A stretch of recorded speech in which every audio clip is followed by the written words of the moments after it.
Imagina o seguinte, se fosse possível esticar a mão na camada mais alta da nossa atmosfera, os termômetros ali marcariam mais de 1000 graus Celsius. Nossa, é um calor infernal, literalmente. Sim, um calor capaz de derreter metais na superfície da Terra tranquilamente. Mas olha o paradoxo. Se essa mão estivesse desprotegida lá no alto, ela não queimaria de jeito nenhum. Isso é muito louco. Ela congelaria na mesma hora. Congelaria instantaneamente. E por que isso? Bom, esse é um dos maiores truques de mágica da física planetária, sabe? A intuição, nos diz que um lugar com 1000 graus deveria transformar qualquer coisa em cinzas.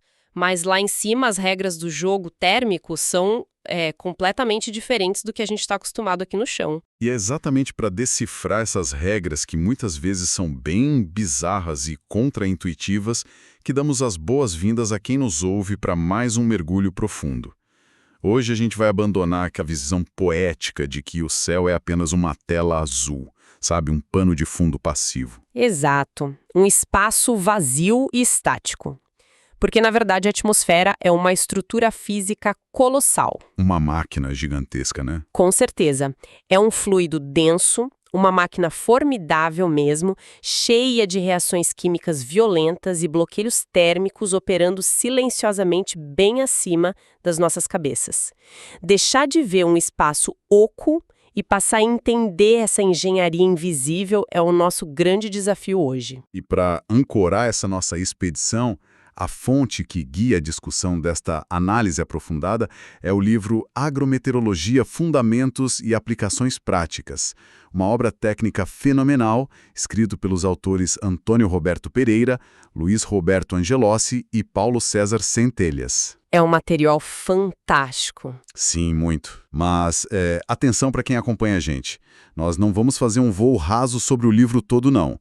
Nossa missão exige foco total e exclusivo no capítulo 3 desta obra. Queremos entender a atmosfera terrestre com uma profundidade cirúrgica. Uma escolha de fonte brilhante, de verdade.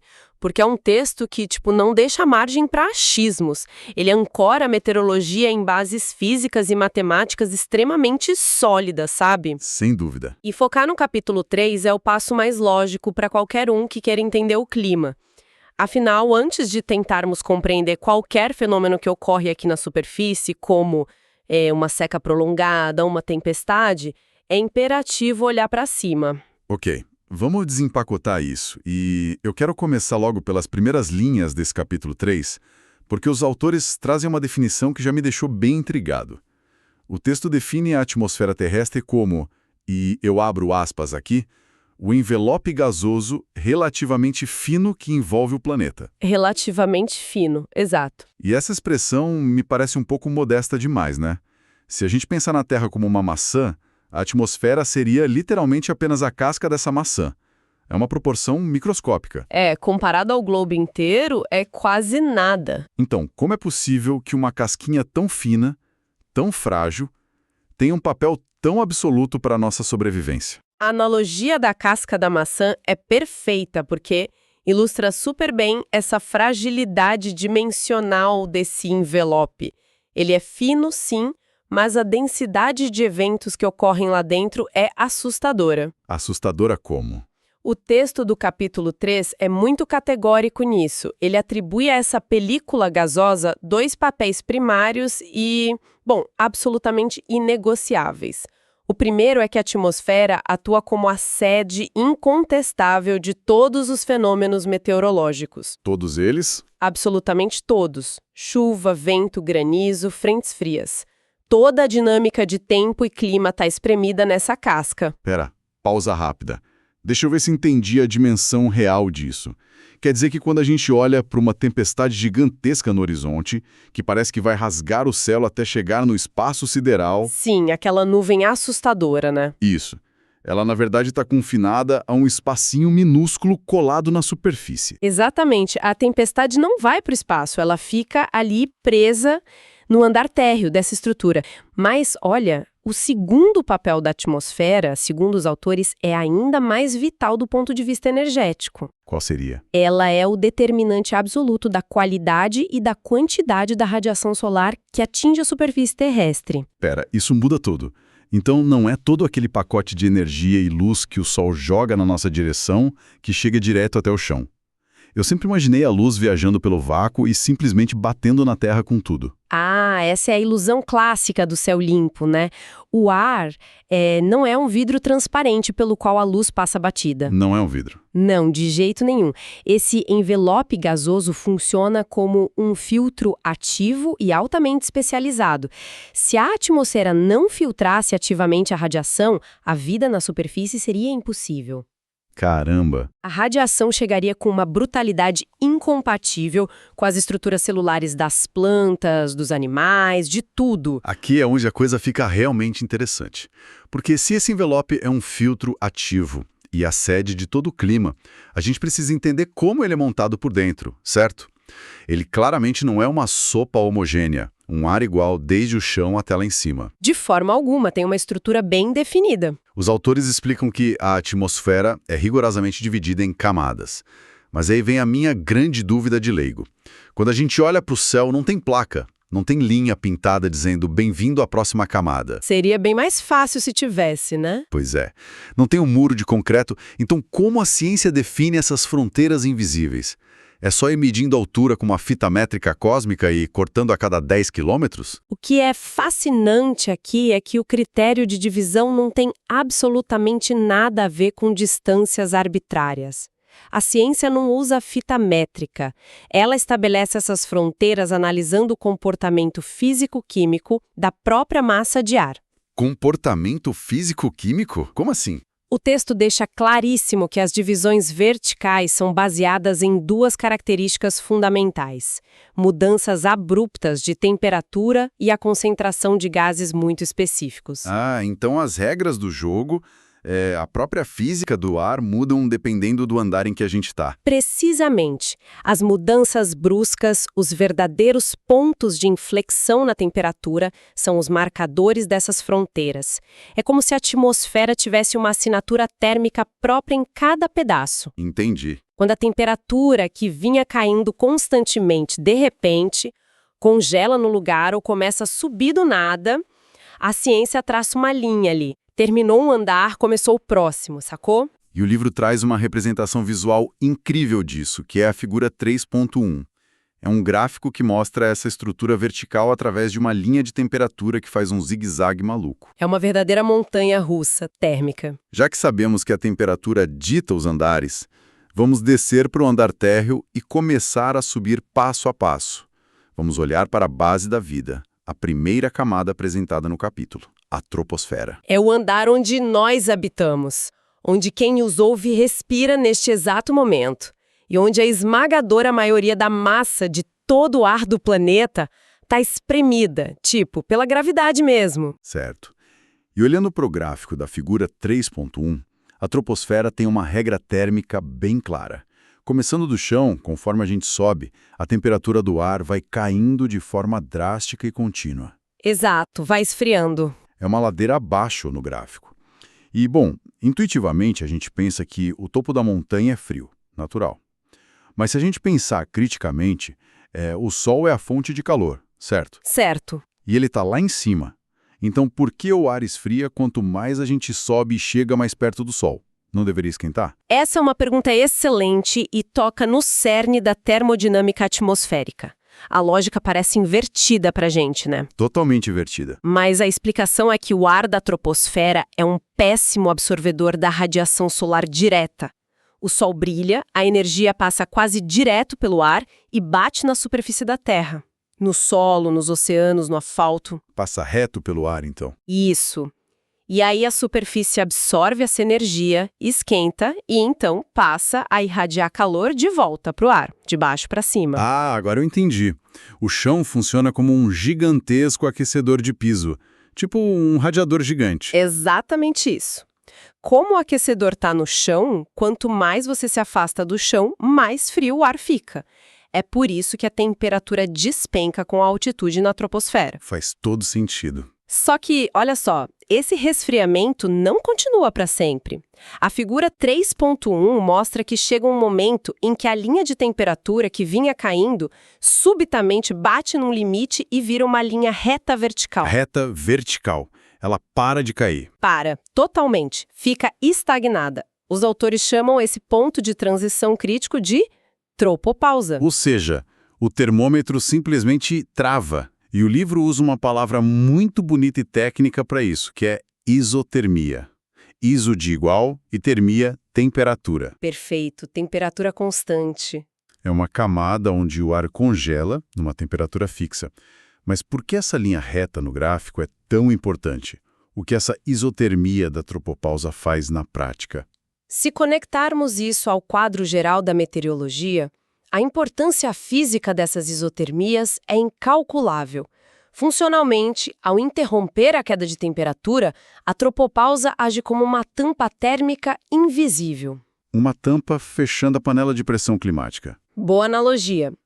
Mas deixa eu te apertar um pouco nisso. Se eu tenho uma panela de pressão fervendo no fogão, o vapor sobe com muita força. Se o ar quente da troposfera está subindo, cheio de umidade, formando nuvens de tempestade... Sim, aquelas nuvens gigantes. Porque ele simplesmente não fura essa tampa invisível e vai embora para o espaço. O que segura a nuvem ali fisicamente, já que não tem um teto de concreto? É uma questão pura de flutuabilidade. Pense num balão de ar quente. Tá, um balão ele sobe porque o ar dentro dele é mais quente e, portanto, mais leve do que o ar frio ao redor, certo? Certo. Na troposfera, o ar sobe porque é mais quente que as camadas de cima. Mas quando esse balão de ar úmido bate na tropopausa, ele encontra um ambiente onde a temperatura parou de cair. Ah, tal da isotermia. Exato! De repente, o ar ao redor não é mais frio do que ele.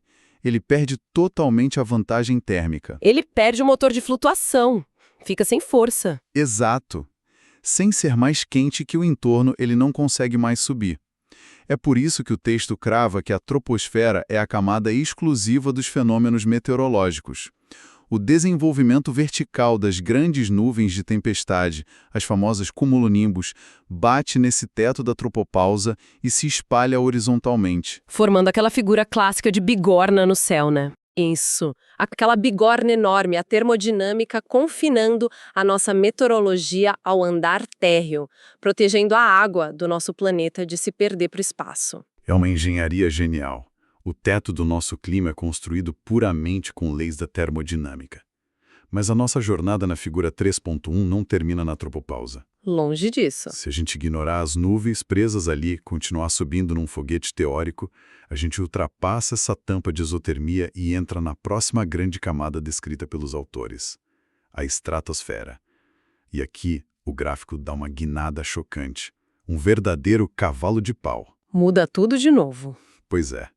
Depois de cair por toda a troposfera e travar na tropopausa, a temperatura na estratosfera começa a subir vigorosamente à medida que a altitude aumenta. Então, o que tudo isso significa?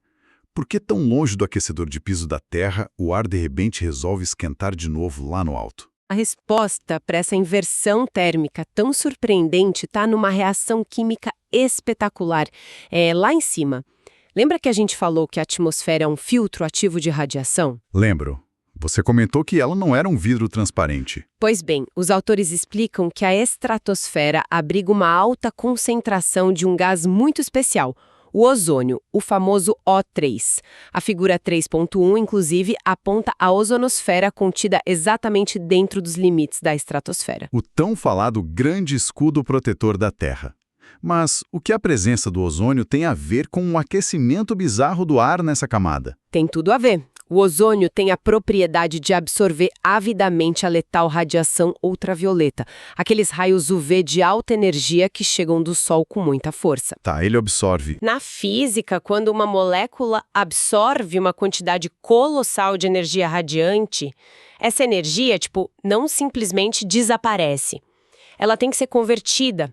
A interação físico-química da absorção do UV pela molécula de ozônio gera calor, muita liberação de calor. Ah, então o ar esquenta não por causa do contato com a superfície da Terra, mas porque está sendo literalmente tostado em tempo real pela radiação solar agressiva que ele está interceptando? Perfeitamente. É a própria reação de defesa do planeta que aquece a camada. Esse aumento de temperatura faz o gráfico inverter o seu padrão e disparar para a direita, marcando a existência da estratosfera. Que loucura! E se a gente pensar no foco do livro, né, que é a agrometeorologia, a importância disso é colossal. Sem essa absorção de UV e o sacrifício térmico do ozônio lá em cima, essa radiação chegaria ao solo, esterilizando a superfície. Destruindo tudo. Exato, destruindo o DNA das plantas e inviabilizando qualquer tipo de agricultura ou vida complexa. É um mecanismo de defesa brilhante. A camada sacrifica a própria estabilidade térmica, fritando no processo, mas garantindo que o pior da radiação não chegue à nossa lavoura ou à nossa pele. É o nosso escudo térmico e biológico. E essa temperatura na estratosfera continua subindo, né, até atingir o seu ápice, onde os autores apontam uma nova fronteira, certo? A estratopausa. Sim, a estratopausa, que é o limite superior desse andar. E, seguindo aquela mesma lógica da tropopausa, a estratopausa é uma nova camada de isotermia. Trava de novo, então. Trava, a absorção de UV atinge o seu limite, o ar alcança a temperatura máxima local e a linha do gráfico se estabiliza de novo. É o fim do domínio do ozônio e a fronteira superior do nosso escudo principal. O que nos empurra direto para os extremos superiores descritos no capítulo 3. Guiando mentalmente quem nos acompanha pelos passos finais desse gráfico maluco, a montanha russa térmica fica ainda mais violenta, não fica? Muito mais, a coisa fica extrema. Rompendo a barreira da estratosfera, a gente entra na mesosfera. E aqui, bem longe do chão e agora muito acima da camada de ozônio, o gráfico mostra um declínio térmico absurdamente acentuado. Uma queda livre térmica. A temperatura despenca violentamente, registrando as mínimas mais severas de toda a atmosfera terrestre. Em termos de, mercado imobiliário cósmico, a mesosfera parece o pior investimento possível. Um lugar inóspito e congelante. Com certeza. E a física explica essa queda tão abrupta. Na mesosfera, não há uma superfície da Terra para irradiar calor de baixo, certo? Certo, tá longe demais. E também não há gás ozônio suficiente para absorver radiação e gerar calor no próprio local, como na estratosfera. Sem fonte de aquecimento e com o ar cada vez mais rarefeito, irradiando a pouca energia que tem para o espaço, a temperatura só pode fazer uma coisa: despencar para o abismo térmico. Faz todo sentido do mundo. A gente fica literalmente sem combustível térmico nenhum. Nenhum? É o ponto mais frio. E aí essa queda é paralisada mais uma vez numa nova zona de isotermia, a mesopausa, antes da gente chegar no grande finale do capítulo, a termosfera. Onde tudo vira de cabeça para baixo de novo. Na termosfera, o gráfico faz a curva mais dramática de todas, e a temperatura simplesmente dispara para cima, numa elevação incrivelmente rápida rumo aos limites com o espaço profundo. E aqui, a gente volta àquela provocação lá do início do nosso programa. O paradoxo da mão congelada. Isso. Porque o livro nos mostra a temperatura passando dos 1000 graus lá em cima, mas se pudéssemos colocar a mão lá, ela congelaria. Como a ciência e os autores desse livro explicam isso? Isso levanta uma questão conceitual fantástica que confunde muita gente, sabe? A diferença brutal entre temperatura e calor. Tem diferença? Para mim era a mesma coisa. Para a física, são coisas bem distintas. A termosfera possui um ar extremamente rarefeito. É quase um vácuo de tão pouca matéria. Tem uma quantidade ínfima de moléculas por lá. Tá, tem pouca coisa. No entanto, as pouquíssimas moléculas que existem ali estão sendo bombardeadas pela radiação mais extrema e pura do Sol, tipo raios-X e radiação ultravioleta severa, coisas que nem chegam perto das camadas de baixo. Ah, então elas absorvem o impacto inicial de todo aquele vento solar e radiação pesada? Isso mesmo. E, ao absorver essa radiação superenergética, essas moléculas se agitam de forma extremamente violenta. Elas se movem a velocidades incríveis. Na física, a temperatura é apenas a medida da velocidade média de agitação dessas moléculas. Então, como elas estão correndo para lá e para cá super rápido, a temperatura lida é alta. Exatamente. Como elas estão se movendo rápido demais, os instrumentos teóricos medem temperaturas de 1.500 graus Celsius. Mas e o calor que não queima a mão? Cadê o fogo, o calor de fato? Então, o calor é a transferência dessa energia. Para sua mão ser queimada, bilhões e bilhões de moléculas superquentes precisariam colidir contra sua pele constantemente. Para passar energia para mim. Isso. Mas como a termosfera é quase um vácuo, as moléculas estão tão distantes umas das outras que, estatisticamente falando, quase nenhuma bateria na sua mão. Sem colisões suficientes para transferir energia térmica, o seu corpo simplesmente irradiaria o próprio calor dele para o vácuo ao redor e congelaria. Mesmo no meio de moléculas a 1000 graus. Mesmo no meio delas. Porque não tem densidade de ar para transmitir esse calor para você. Uau! É de explodir a cabeça isso.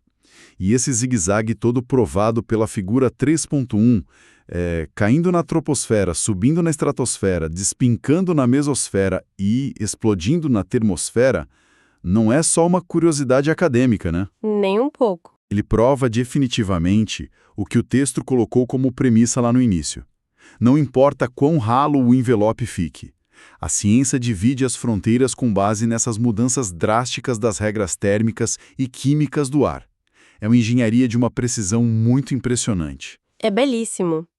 E é exatamente essa compreensão profunda que o livro de Pereira, Angelotti e Centelhas nos exige.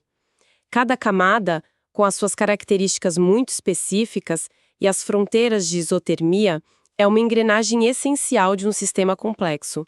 É o que permite que a Terra não seja, apenas mais uma rocha estéril e morta flutuando no sistema solar. Recapitulemos o tamanho dessa façanha arquitetônica, então. Entramos nesse assunto olhando para o céu e vendo um grande nada. Só um vazio azul. Mas o capítulo 3 do Agrometeorologia destrói totalmente essa ilusão. Ele nos entrega à planta o projeto de um envelope gasoso que, apesar de fino como a casca de uma maçã, é o verdadeiro maestro de todo o nosso mundo. E que orquestra tudo perfeitamente. Vimos o chão aquecendo a troposfera e o teto mágico da tropopausa confinando nossas nuvens e tempestades para que a nossa água não escape para o vácuo. Entendemos o sacrifício heróico da ozonosfera, que frita absorvendo radiação UV para salvar as nossas células e as nossas plantações, e fomos até as zonas mais inóspitas da gelada mesosfera, a incandescente e enganadora termosfera. É, sem nenhum exagero, a máquina de suporte à vida mais sofisticada que a gente conhece. Isso levanta uma questão importante, algo bem profundo para os nossos ouvintes refletirem e levarem consigo para o resto do dia. Nós compreendemos hoje que o envelope gasoso depende de um equilíbrio muito delicadíssimo, né? Sim, super sensível. Vimos que cada andar dessa estrutura imensa é ditado por gradientes de temperatura sutis e concentrações de gases muito específicos. Pense no impacto brutal que apenas um gás, o ozônio, tem sobre toda a dinâmica térmica e de sobrevivência da estratosfera. Sem ele, a gente não estaria aqui. Pois é. A reflexão que fica, especialmente num contexto onde a atividade humana interage cada vez mais com a química do ar, é a seguinte. Sabendo que essas engrenagens invisíveis superiores orquestram desde o bloqueio de radiação letal até as tampas invisíveis que evitam a fuga do nosso clima... O que aconteceria se a gente mexesse nisso, né? Exato. O que aconteceria com toda a infraestrutura meteorológica e agrícola aqui na superfície se a concentração de um único tipo de molécula vital fosse alterada de forma abrupta nessas altas camadas. É o efeito dominó mais assustador e real que podemos imaginar.